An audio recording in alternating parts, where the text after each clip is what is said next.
Okay, it will be a little bit. Yes.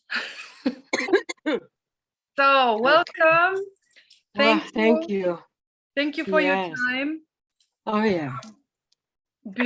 Before we start with the interview, I would like to tell you, well, thank you very much for giving me your time for talking to you. And I have to tell you that beside the fact that now I have this broadcast on the Polish radio, and the part is calling the female power of the blues. I am also a very big fan of yours. You have to know that. Can you hear me good? Yes, I can hear you. Can you hear me good? Yes. Just was checking. Okay. So I just wanted to tell you that it's a big honor and pleasure, because you have to know that I'm also an artist. I'm also a musician and a singer. And you have been a very big influence to my creativity and to my music over the last, I guess, 15 years. You have influenced very much my first album. So for me, it's really like a dream coming true that you said yes to this interview. And therefore, I would like to say a big thank you for your time. Oh, thank you for asking me. Yes. Yeah. So the story is like I wrote you, we have this broadcast called The Power of Blues, and we make now every 2 months a special part of it where I have the honor to present a female vocal, a blues vocal, and and you will be the next one. So I prepare, the idea is that I talk about your life and your music, but I also choose like around 5 songs, which we play then at the broadcast. So I will make the interview in 2 parts. First of all, I would like to talk a little bit about your life, the story about how you're making music and stuff. And later I would like to ask you about these 5 songs, which I have chosen for the next broadcast. Oh, okay. So my first thing where you were born in New York City, and what I read on the internet and what I know about you, that it was in a family of singers. So there were like 8 generation of singing women in your family. Your mother was a singer, right? Yes. And, my first question would be, how did this? Well, how was it for you growing up with a mother who was singing? How can we imagine this? Were there always music around you? So was it programmed? Yes. Do you want me to start right there? Yeah, just start, because I'm a talker, you know. Okay. Well, so am I. So stop me when you need to. So yeah, I mean, I grew up with my mom. My mother will tell you that I sang before I spoke. So that's because that's what I heard, right? So even in her womb, so even when I was a baby, and she sang in concerts, and even in the choir, in the church choir, she was singing, and I was in her arms, and her sisters and her sang together, and I'd be fast asleep in the pews listening to them. So, and they were called the Monk Sisters. Okay. So we are related to Thelonious Monk, and we come out of a branch out of North Carolina. Our family's from North Carolina, my mother's people, and from Newton Grove, and so we can count back so many generations through the maternal line. And through my grandfather's maternal and my grandmother's maternal, they come from the same place. Oh, and yeah, and so they have some common relatives. Wow. And and I don't know if they knew that, because they both went to New York City during the Depression in the 30s, and they met each other. Oh. And yeah, right at the edge of Harlem, right there, where it used to be Little Italy and Harlem at the, so I heard lots of really cool stories about what it was like during that time and all the drugs coming in. But anyway, so yeah, I mean, so there was always, my grandparents moved to New York City, and then they had all these daughters and they raised them there. So all my aunties and my mother, they all sang, and they sang together. And I didn't know so much that it was a tradition in our family. I always thought we were super unique, but my grandmother and her sisters sang together, and then their mother and her sisters. So we can count 4 of the generations that had 7 sisters. But before them, there were more generations. So from my mother's generation back, we can count 8 generations of women singers. So it was always a tradition. When I finally grew older and went down south, down in North Carolina with some of my cousins, we all went together. And everywhere we knocked on the door, we found that everyone was pretty much related to us. And it's very common where people are very mixed blooded with very Indian and Black and some Scott Irish. And that's just, but they're still very distinct communities. So they each carry a slice of each other's DNA, their heritage or whatever. So my family comes from, anyway, there was always music. And in New York City, growing up with Mom, and she sang for the Duke Ellington Orchestra. So I was, I went to a lot of the rehearsals. I knew Duke. I was just a little kid. He was very kind. My mom became friends with his sister, and that's how she met Duke, actually. His sister Ruth introduced my mother to Duke because he was looking for an opera singer to do his sacred concert series. So she went on a lot of tours. So I went there too with my mother on some of these tours. And so I was always around music and big band and all kinds of music, and went to, my mother put me in a school called Lincoln Square Academy. So I went to school with lots of performing kids. That school was for that, for kids that usually needed correspondence so that they could do shows and tours and so forth. So they had an educational program that was helpful for them on the road, but that really didn't do a thing. I'm telling you now, it was was nonsense. But anyway, but the school was great. I mean, people that went to that school when I was there was like Lawrence Fishburne came in the year that I left in the middle of the year. Ben Stiller, I remember him as a kid. He's a little younger than me. He was just a terror as a child. He would tear through the halls just like a football player like that, and everybody would scream, Benji! So that was my every morning was that. And Irene Cara, who was like my best friend for like 2 years at school. And there was Pia Zadora. I mean, there was Robbie Benson, who was Robert Siegel at school. And there's so many, Stephanie Mills. I mean, there was a lot of kids there. So and some of them ended up in a different area of the performing arts, like producers and directors and so forth. So there was always music and theater and everything like that around. So I grew up in the theater.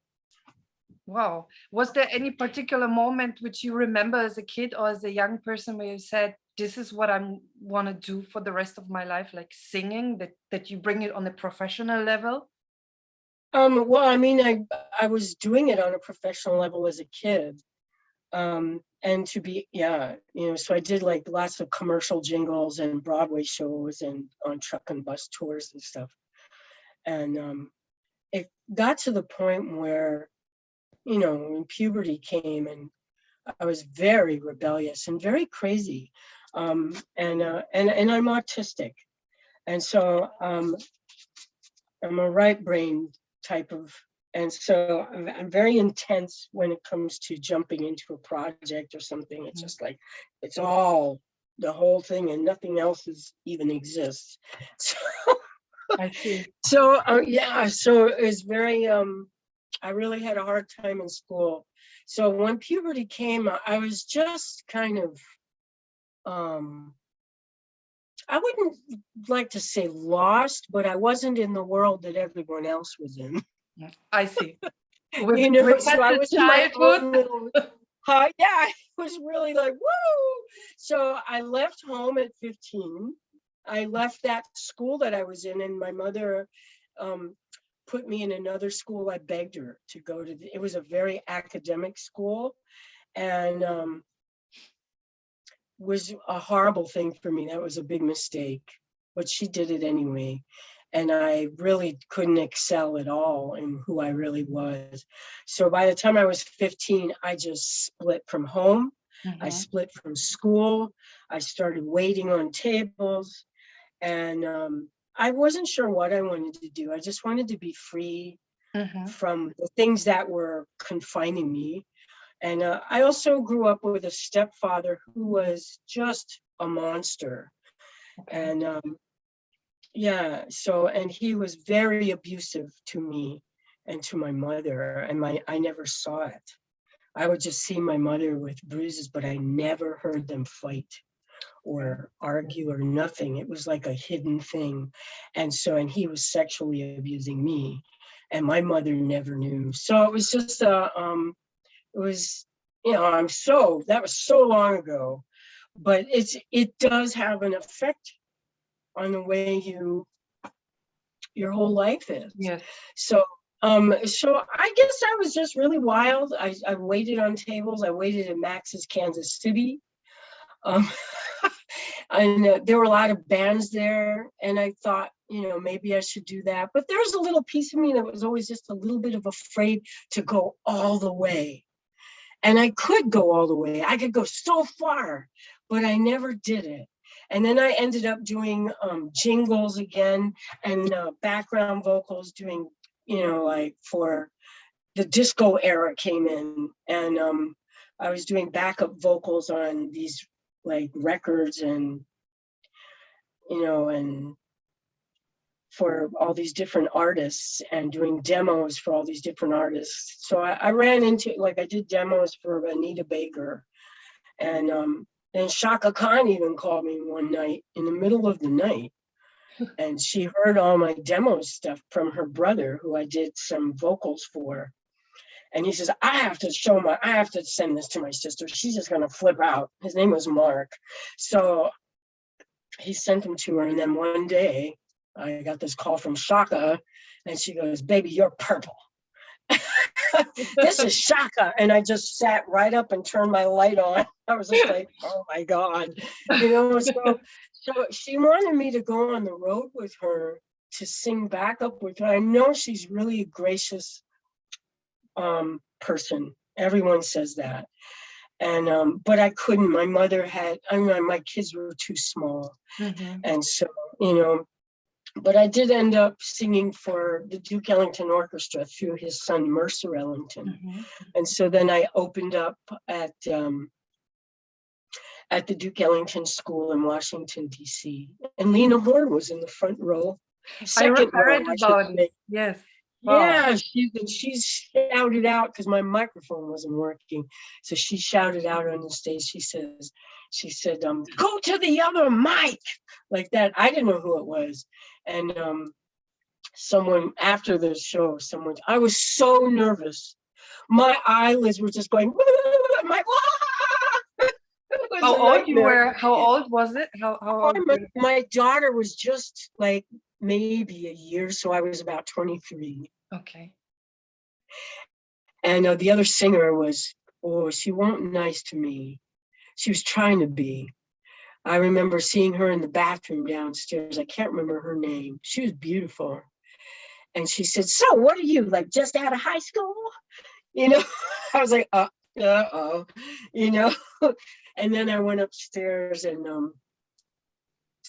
then my microphone didn't work. But anyway, that was just one of my experiences. I've had lots of experiences that along the way, and just touching base with the world that I could have blown up in. And like Tommy Mottola, I was sitting in his office, and he wanted to sign me. And I had a boyfriend on one side and the guys that on the other side that did my demos. I did their music for them and they brought it to Tommy Mottola. And they were both, he goes, my boyfriend's like, don't do it. It's not a good deal. And they were just like, this is it. This is it. Okay. It was crazy, you know. And there was Tommy on the desk. He goes, we can go in the studio tomorrow. I'll sign you right now. This is the guy that signed Howlin' Oates and Savannah Band, you know, and then later on he was you know, Mariah's husband. I knew Mariah when I was younger. Okay. So from the streets, and we both sang vocals for a group called Maggie's Dream, which was a stellar band, but didn't go anywhere. But so I was in it, but I never pushed myself to go completely all the way. I see. Was it then so that your I don't know if this is correct, but Caution in the Wind, it was before the project, the CD with Eulalie, is it correct? So you first had your solo album, and then, because in the I'm not sure if this is no. That was in 95 it came out. Eulalie really began in 1987. Okay. But we weren't called Eulalie. It was just me and Sonny, and then we had other members. It was called Pura. And then we switched to, we didn't become Eulalie till Robbie Robertson came and picked us up and put us on his album. And that's when we chose the name Eulalie. So how came this together? Because from my side, I can tell that in Europe, this project was loud. Everybody knows Eulalie, this project, Mother. Really? Yeah, I mean, people who are from the community, from the scene, who are interested in this kind of music. Of course, this is not pop music, and you don't go and hear it everywhere like Madonna, but in this particular parts where people used to love this kind of music, in esoteric parts, but also people who are interested in blues, in ethnic music, they know Mother and Eulalie. This was actually, I think, also for me, the first song that I have heard of you. And then I kept searching and I have found out, oh, Pura, and I started to buy your CDs. So for me, Eulalie, the CD was the first, and I couldn't get it here in Europe. So I asked a friend from the United States to buy it for me and to send it.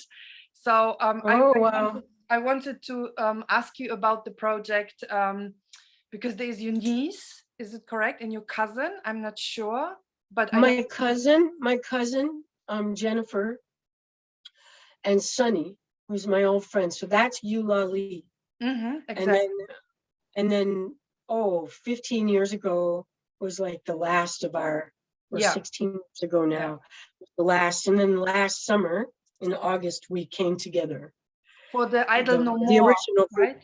But after we broke off, I think it was in 2012 or 2014, right around that time, I asked my cousin and two other girls from North Carolina, because I lived in North Carolina then. Yeah. And so these two younger women who are amazing singers. What I forgot to say is when you go to North Carolina and you go to the Native communities in the eastern part of Carolina, singing is their strength. That is their spirit, is to sing. So you have lots of singers down there, and they can harmonize and so forth. So they're used to that sound. That's an old tradition. So these girls, and one of them was one of my students when she was much younger. So she was older, and I asked her to come and sing with me. And so we started Eulalie over. But instead of calling it Eulalie, we were calling it Eulalie Project. So people understood the difference. And so that's when we started again. And then I took them to Europe, but Jennifer didn't want to go overseas. So it was just the three of us, me and the two younger girls. We went to Europe, and through Nueva Onda. And yeah, we didn't do a long time. I think the travel was just too much. It was hard. And I could feel something was about to happen. And so I stopped, and the girls couldn't go. So that was the end of that. Yeah. Okay. What is also very interesting for me as a musician is how do you write songs? Is there any particular way? Does the lyrics comes first, or the melody? Do you pick your guitar? How is the procedure? Is there any specific way how you write? All of those things. Everything you just said. So sometimes the guitar will bring a tune. Sometimes the lyrics you want to write, and so the lyrics will come, and then maybe a melody will come after. Or sometimes you have lyrics, but you try and count the amount of words and making it not just, and sometimes with rhyme and counting, and then it all comes together as one. Yeah, it depends. It depends what's inspiring me or moving me at the moment. Is there any story where, or any song, a story about the song where you say, oh, do you remember? You say, oh, this was so crazy how this song came up to me. Like I once wrote a song cooking in the kitchen and watching my kids, and somehow there was some words, and it was so deep that when I went to bed, I had to get up like at 3 o'clock middle in the night to write the song, and I couldn't grab the guitar because everybody was sleeping, obviously. So I started to make it on the computer and just to write down the lyrics, and actually became a song on my album. So this was like a little bit a funny way of writing a song, because I couldn't be free, but my children inspired me even in the lyrics. And I was wondering if you have any of such stories, which is an uncommon way to write a song, or something that maybe even was important and very deep for you, and you say, when I remember writing the song, the moment. Well, now that you put it that way, I mean, a bulk of my music was recorded on a hand tape recorder, or on my cell phones, on my recorders on my cell phones. So like little bits and pieces. And for years I've been trying to put together a body of music that's all has to do with canoeing on ancestral waterways, because I hear them singing. So one time I was in a Walmart, no, a grocery store with my cousin and her daughter. And I was walking around with my little cell phone, just like all these melodies were coming to me, and I just kept taping them. And so then they went up to the counter. So I went up to the counter, and then they left the counter, and I just still like, and so I'm just following them, but I'm not looking at them, but I'm following them. And then all of a sudden, and they're walking out the door, I'm following them, and we're going into the parking lot. And then all of a sudden, you know, I turn to my side, and it's a couple, and they're looking at me like, "What the heck? Like, you need to get lost, you crazy woman!" And so I looked at them, and I went, "Oh my God!" And then I went running back inside, and they had come out of the counter, I guess, and they stopped up at this thing to talk to this man. And I said, "Oh my God!" I went outside, and I thought you guys were those people out there, and they started to laugh. So that's one of my experiences. But yes, most of my songs are written on a little on a recorder on my phone, or these days since COVID, I learned to record myself with a little tiny PreSonus box, and make recordings, and using so, and a lot of times I use my looper. that helps me to write songs too. Oh yeah, because I'm you go recording also and on stage with the looper, right? yeah. Yeah, so I stack trying to make all those sounds that would be in a canoe. And yeah, because all the people I come from are from the water. But isn't that almost the same for everyone, really? But anyone who's coastal or an island person are going to have that memory in their DNA of like being on the water, and the songs, like the water carries everything, right? So it's just, yeah. So I'm trying to I am doing, actually, I'll be recording very soon in the winter time, my final new album. Oh, And I'm so yeah, happy. yeah, thank you. Me too, man. I've just been trying to get this out forever. Wow. Yeah, the water is very, very powerful. I have a very close friend. He is from the Muskogee Nation from Atlanta, and he used to come to East Germany, where I grew up. I'm Polish. I live now in Poland, but 30 years I spent in Germany, and now finally I came back with my kids and my husband back to Poland, where I live now for 3 years, and I'm very happy to be home, to be on our grounds. And Tom Bluewolf, I don't know if you maybe know him. He's kind of popular in the United States. He's making great work. Once I traveled to him and I was very sad. It was a hard time in my life. And he said, well, little sister, you have to go to the water. There was a river. And he said, and listen to what the water will tell you. And I was there, like, I don't know, maybe for a half day. I was sitting at this river, and actually I wrote a song, and this was my first blues, which I wrote on my guitar. It's called Talking to the Water, Little Sister. And it really came. So I was sitting that long there, and I was opened for it, that this melody came and the words came. So when you said about water and river, I said, like, yeah, I know what you're talking about, because I have experience on what my Native American friend had advised me. He's much older than me. He will be probably now around 80. So yeah, this is what I also wanted to ask you, while in connection of songwriting, because this is interesting for me.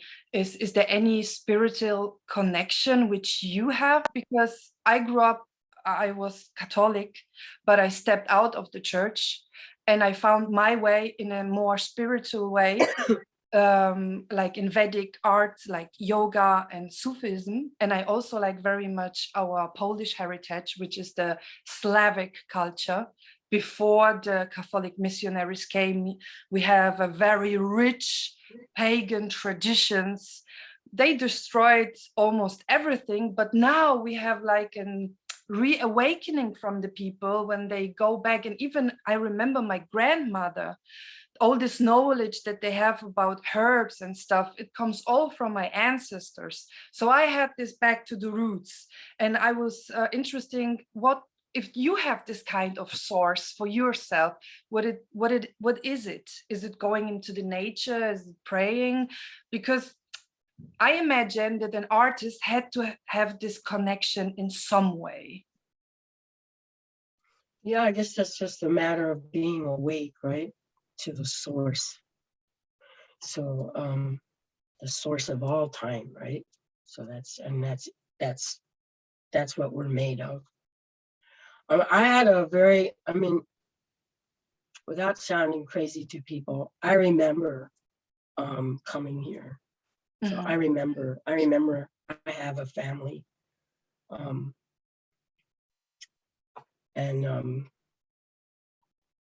So I've always, and I had lots of strange dreams as a kid growing up.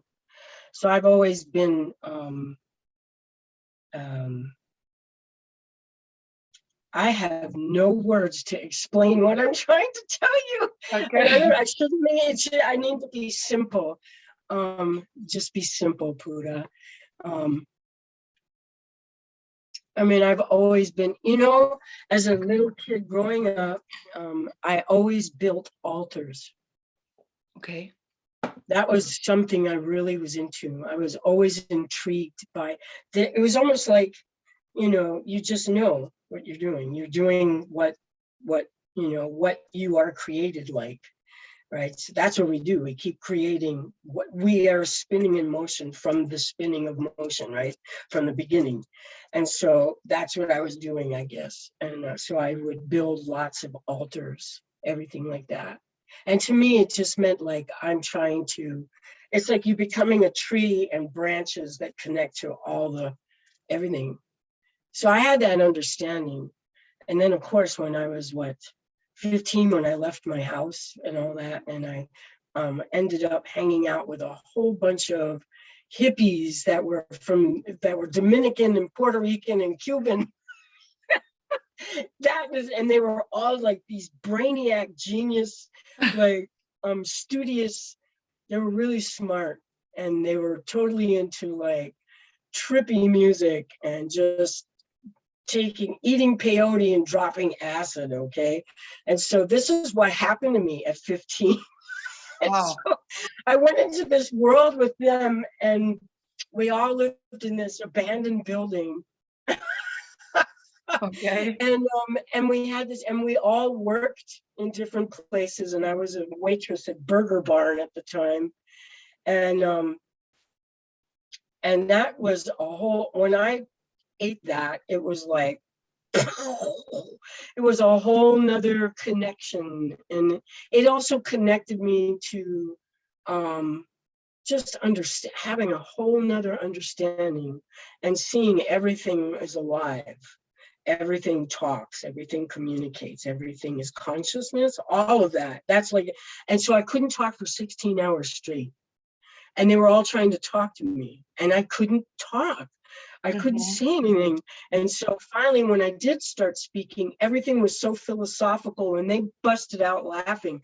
So that was, so in terms of religion, I don't know if you want to call it religion, but my grandmother and my grandfather did not grow up with Catholic, Christian, or nothing.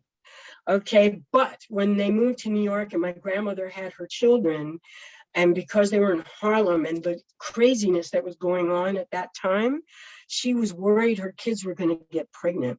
So she took them to church. Okay. So my mom and her sisters were the ones that had some Christianity, but nobody in my family is really religious. They're not. They're brainiacs. They're scientists and journalists, and I mean at a high level. So they're all very. They're totally different than the people that I was around growing up. So I didn't have religion really. My mother, for a moment, took me to that same church, and she never pushed me or pushed any type of beliefs on me whatsoever. It was like, it's up to you if you want to go. And so eventually I think I kind of pretended, as a kid that this was cool, but I'm a sun dancer, and I think I'm kind of done now because it's been a long time. And when I started sun dancing, and my eyes are from the sun gazing is almost, it's very, I've lost my vision a lot. So, but I mean, we do all kinds of things to connect. I live with Indian people, and my husband and we have our little sweat lodge, and we run it for whomever. And, in terms of having to help with the community and dealing with grief and trauma and all these, all the people here that are, from residential school and Yes. 60s scoop, and I mean I'm living in the middle of it. So in terms of having to help heal and carry on, it's very hard here. This is a rough place to live because there's constant drugs keep getting more lethal, and the trafficking of it, and along with the evangelists. And I mean, there's like these extreme things that are like encroaching into the community to tear them apart. We live in the boreal forest, And In so the middle of Canada, right? Central yeah, Canada. way north Mhm. in the forest, where they are cutting everything down, and so they can build pipelines to go through and more uranium. It's just a nightmare. So what do you do with all of that? You know, so you have to find ways to stay healthy. And all those old ways that we had were what helped us to have a healthy life and to keep connected to what's really real and what matters and the source. And then we are the source. We are everything. Yeah. So those are the things, you know, so you have a lot of people that are ashamed or will not be a part of any of those old ways. They're very Catholic. They're very brainwashed. I Yeah. hate saying that, but that's true. That's true. And so, yeah, and they'll sell out land in a minute, and they'll sell out to the corporations. And a lot of people are employed by the corporations, so they're working in the mines and so forth. So it's like, to me, it reminds me of everything they've done down in Central America, down past the Mexican border. It's just like, and then look what they've done to the people. Look what they've done, you know, with the military bases and all the corporations. And it's awful with the cartels and the gangs. Yeah. It's happening like that up here, you know. Mhm. So, and they don't see that, like, they are our people. And the same thing that happened to them is happening to us now. So anyway, yes, I mean, so my whole, the balancing, and yes, I mean, spiritual connection and knowing what's really going on in that plane, with, you know, all the entities that are playing out. And how do you, as an individual, each individual, how do we connect and keep, you know, yeah, it's not easy. And you really sound crazy when you're trying to talk to young people and tell them the truth about what's going on in this world. Yeah, that's true. And I how have the to tell you whole that I'm world is actually being, very happy that right now in Poland is a, let's say, a big awakening, because a few years ago it was a taboo to talk about the Catholic Church and pedophilia. Uh, in Ireland, in France, in the United States, those conversation was already going on. They even have paid to the victims. But in Poland, it was still very, don't say anything too loud. And I have very good friends who are fighting, and they have really a tough life here with the government, which with the church like this. So and we have a similar story with the Native Americans, because look, in the United States, when they teach history, they start with Columbus discovering America. Ha ha ha. And the same thing is happening here. If you go to a history school, they teach us in Poland, like with the baptism of Poland, which was 2,000 years ago. But what about our ancestors? We have thousands of years. It's a richness of yeah, religion, tradition, who we are, yeah, our language, everything that surrounds us. So we are taught by the same lie. And then, of course, all the things that they do. And the Native Americans have a very tough life. I know about it because I have friends, because I see in the social media what my friends post. I have read about a lot. I'm listening to people like you, or like Tom Bluth, who is telling all the stories. So also this will be a part of my interview, to telling the struggle and movements which you support. They have been Standing Rock, Idle No More. You have done something also with let me see on my little list, Wynonna LaDuke, which is also a very important activism in the United States. So this will also be a part of what I'm going to tell the people, because I think that in Europe and maybe even in Poland, the people are not very aware of what it means to be Native American, and to the problems also that appears on the reservations, because people have no, I don't know how to call it, hope. This is yeah. what governments do. And yeah, I think these are very important issues. Would you like to say something in a few sentences about what it means for you to support those movements like mentioned? Why is it so important for you? Well, I mean, and it's hard for me because at the same time, I personally am not living in a community that is where my family comes from. Okay. So I'm here with my husband's people. So I hesitate to speak up.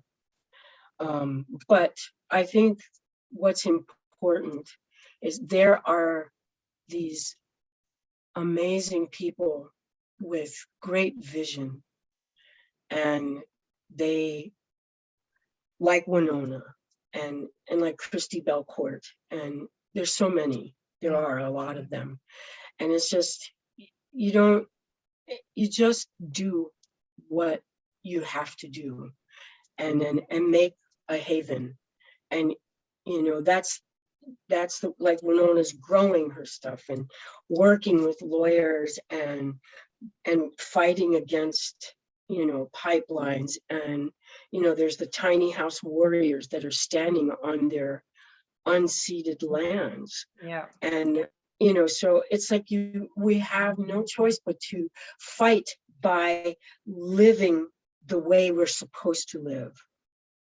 Does that make sense? Yeah. So you build your community.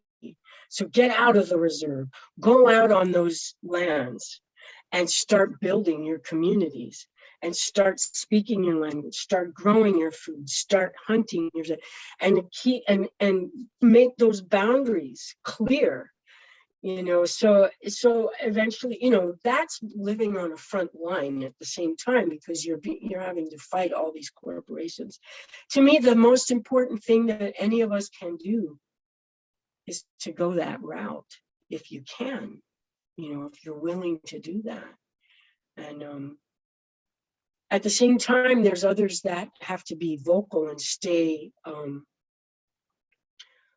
being a voice that can cut through, because we need to be taken seriously. We need to be able to be seen in the light for who we really are. Because at this point, and it's changing a little bit, because we've always been a threat. And so they've done everything to make us look like we're cockroaches, and that we're expendable. And the most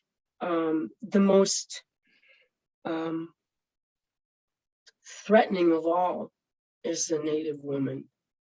So they really do everything and they have done it from day one, is to totally slash who we are. And so they've done a great job.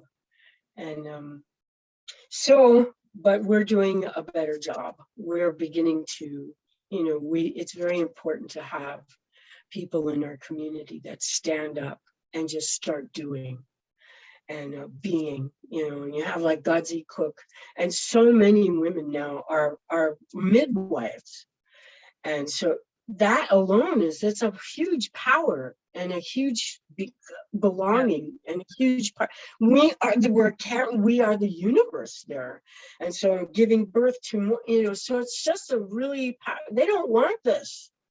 They don't want us to have our power. They don't want us to remember all our stories that predate their creation story that they've pushed onto the world. And we know our connection. We still have people that have memory and the stories that date way back from inner Earth and other planets. We still have that. And, they don't want that. But the world is waking up. Yeah. The whole world is waking up. I see it also, like I said, in my country, that there are movie makers which are making great movies about the pedophilia in the church. And it's even on the TV, which is for us like, wow, so it's even, and people are stopping to going to the church. I mean, everyone can doing what they want. It's not in my, my thing to judge somebody, but I think that the religion thing should not be in politics, because it starts to be very chaotic in a country. And I like to see the movement in my own country, that people are now waking up and they're like, hey, what's going on in the church? You have to stop that, so this is a beautiful awakening. And like you said, I think we can just focus on ourselves to make it better and to promote that like you do. And this is why I love people like you with this connection and the deepness. Well, thank you. I don't think I can. I'm not doing that much.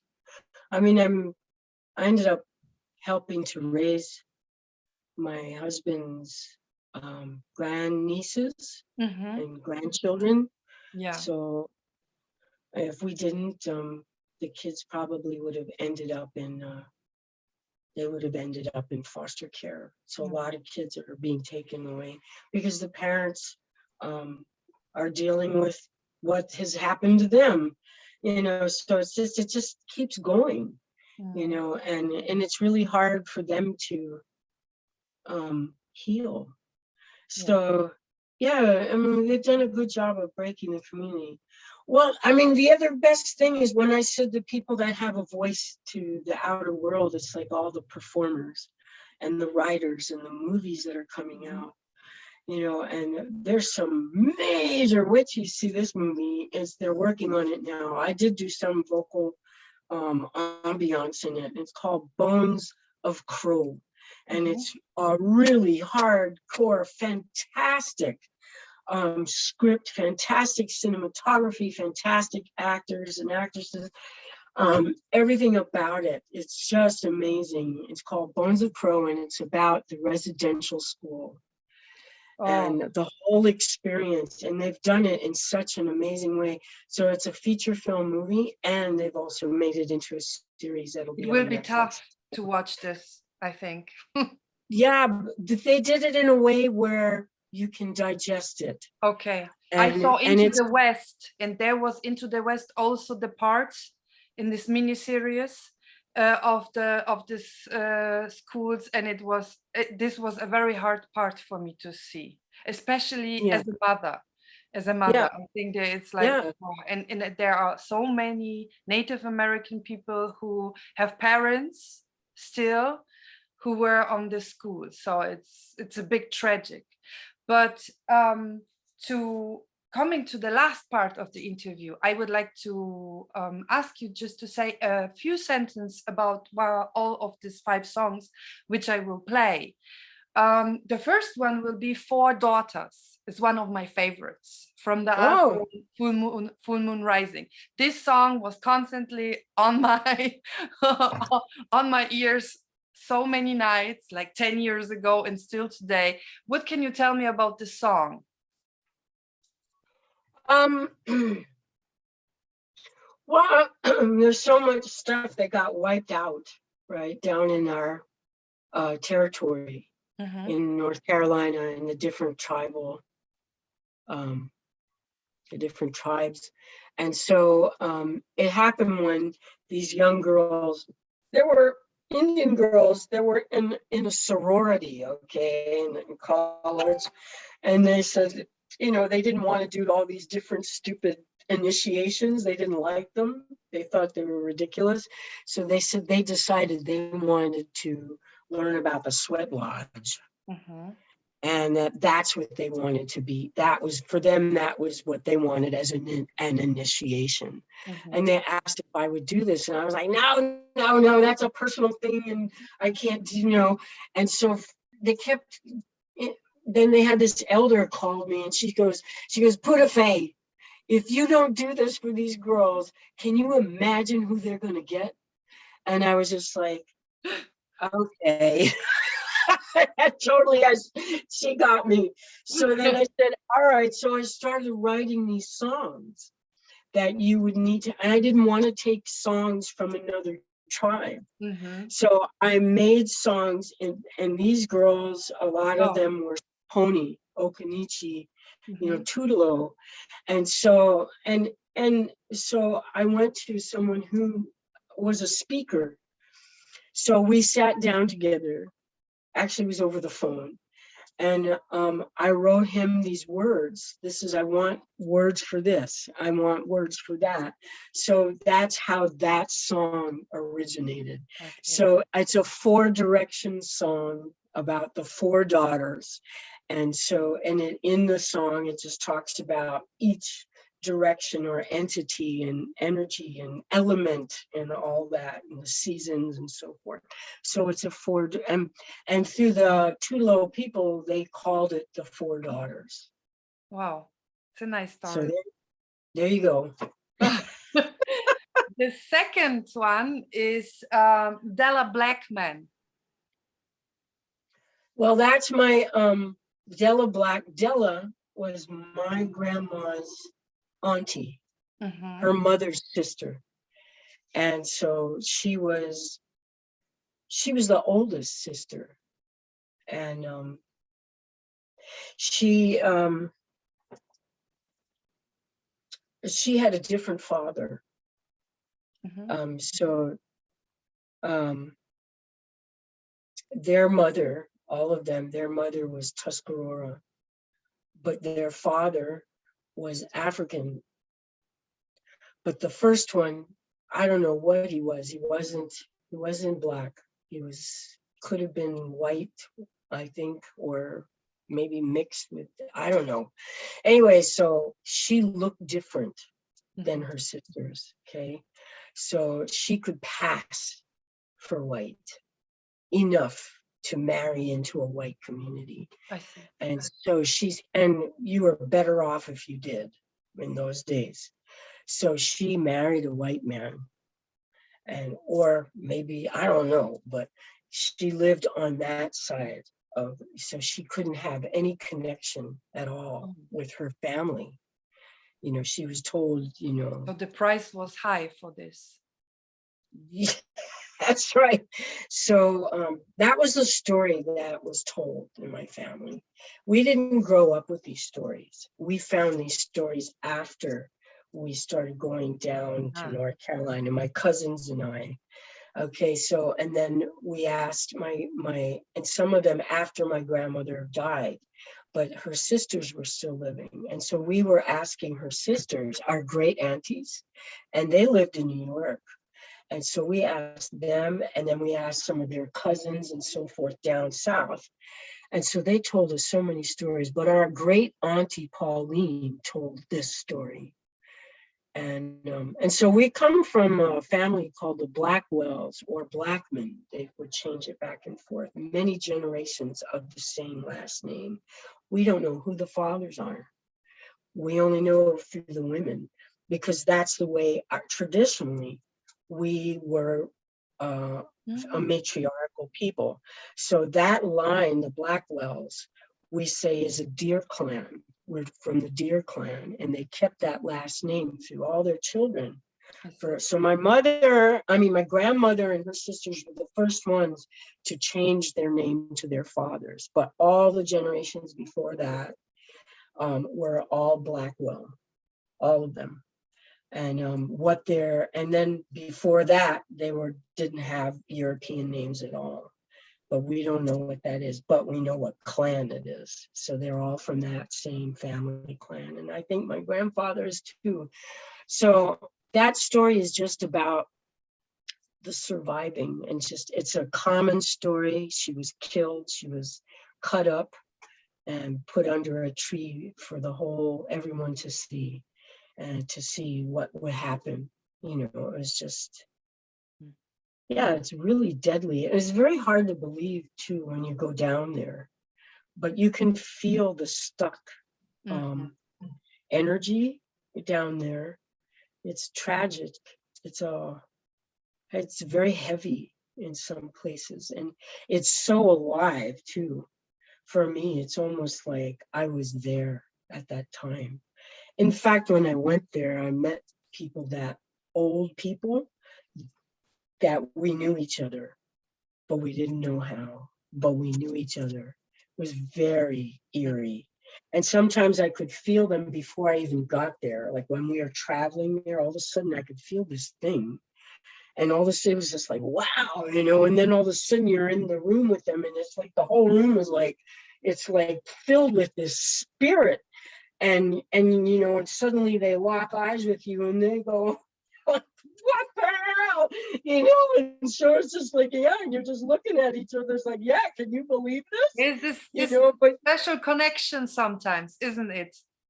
yes, that's when you know that there's so much more than what you see regular Yeah, on every day, yeah, right? yeah. So it's like, Yeah, I yes. believe in those things. So for me, it's, yeah, I believe in it. The third song is Sacred Seed from the last solo album. So that came to be when I was in France and I was staying in, was it Nîmes? I think that's where what's his name? Matisse Haug, who produced that album where I wrote it. I wrote it there. And you And recorded like everything there. Yeah. yes, I instant wrote it because it was Matisse's wife, Melanie, who started telling me about Monsanto and all the people that were trying to, you know, everything that they were going to. And I was just like, you know, and I know because that's the same thing here. But when she said all that, I just started thinking, my God, what the elders would say, you know, about seeds. And just seeds are not just only the seeds of food. We are seeds. Everything is a seed. Everything is seeded. Everything is a break off of the original Yeah. seed, right? Of the consciousness. So that's when the song came out, and I wrote all those lyrics. And it comes. I spun it off of an Iroquois creation story. So, and which is pretty much, I've noticed, is every story. It's not just here, you know, so that's like you see the unifying story. That's what that song is. And that's how I like this song very much. From the album Sacred Seed, I will have 3 songs. So this was the first one. The second from the album will be Spirit in the Sky. It's a song by Norman Greenbaum. yeah. You didn't write it, but I really like your arrangement and interpretation of the song. Why the song? What is the story for you that you have chosen? Well, I did change some lyrics. Okay. Because yeah, I took the Christian stuff out. Yeah. And just made it, yeah, I made it more like for yeah, it's like more for everyone, you know. So well, to me, it's like it's an Indian song, you know. It's a very native song, and really native people love that song. It's just got that rock and roll Indian type of. It just has that. You know, it's like it's got that. Yeah. So, and my girlfriend Noreen loved that song. I said, when I make an album, I said, I'm going to do it and I'm going to dedicate it to you. So it's for Noreen Hill from Oneida Nation. Okay. Oh, that's great.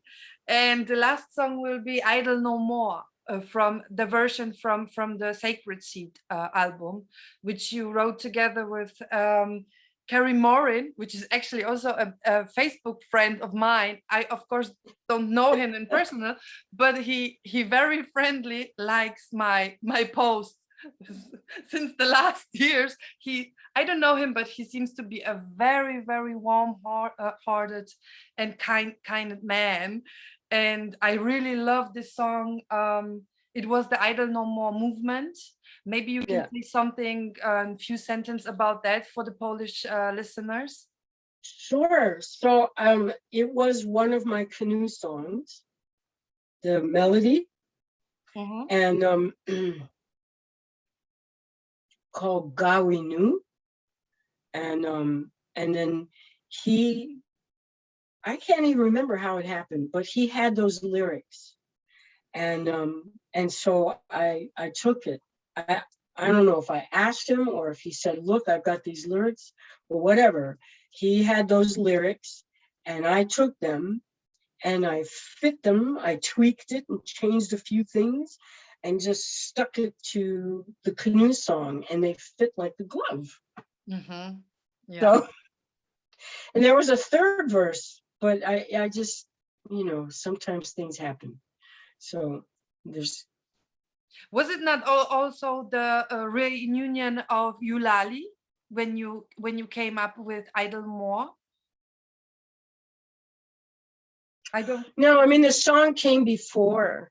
Okay. It was on the album, and then when Eulalie did come together, we did a version of it on the hand drum, Yeah. and it just went crazy. Yes, I remember you marching in the movement Idle No More in the front line with the song. It was very, very emotional. So I'm going to play the 5 songs which I mentioned. This was the last one, and you already said that we can be very happy that the next album will come out end of the year. Is it right, or will it be next year? It will be. Yeah, it'll be in 2023, because that's when we're going to be recording it in December. Okay. So I'm looking forward very much. It was like the last question was like, is there any album coming? Please tell me yes. Yeah. Yeah. Great. But any tour in Europe in future? Is it possible? Do you think it's gonna come here again? I hope so. Eventually, maybe after that, they'll probably want new product. So if I can figure a way of rigging something up that will work, Sure. So because the Canoe album has lots of voices, and so maybe it could be something that you go to each community and they have a chorus, and you ask the chorus to join. Yeah. Okay. I think that would be very beautiful, because that's what this is about. It's about everybody. It's about the water and the unity of vocals and joining. To connect the people. Yeah, You said and once, the water does that. Yes. I remember you said once to me, or you wrote, better said, do you remember when I made the painting of you? And I asked you, what do you want me to put as a title? And you said that you are the bridge because you connect people, right? Yeah. Yeah, they gave me that. They gave me a name like that. So anyway. It's very beautiful. Pura fe. We have been talking now for over an hour. I have so much information and I'm so grateful for your time. And what I'm going to do is, of course, I will use all this, what we spoke about on the broadcast, but after it appears on the radio, I will also put this interview for your fans, if it's okay for you, on my YouTube channel. So if the people want to know more and listen to our whole conversation, so they have the chance to do so, because I will have only like 30-40 minutes on the radio with the song, so I'm not able to share everything. So we will be in touch. There's one thing I totally forgot, and I really should mention, and it's important, is that I never talk about my father's side. And I feel terrible, and I forgot to mention my father, and my father is from Puerto Rico. Yes. Yeah, and so, and his mother is a Taino Indian, and his grandparents are from Corsica. Yes. So I just wanted to say that, okay? Because it's very important that I mention my father, especially now since a lot of my Canoe album is going to be expressing all the Taino voyages across the water. So, okay, that's all I wanted to say. Great. Thank you for all the stories. Yeah. Thank you for your time. You are such a beautiful person. I feel very blessed.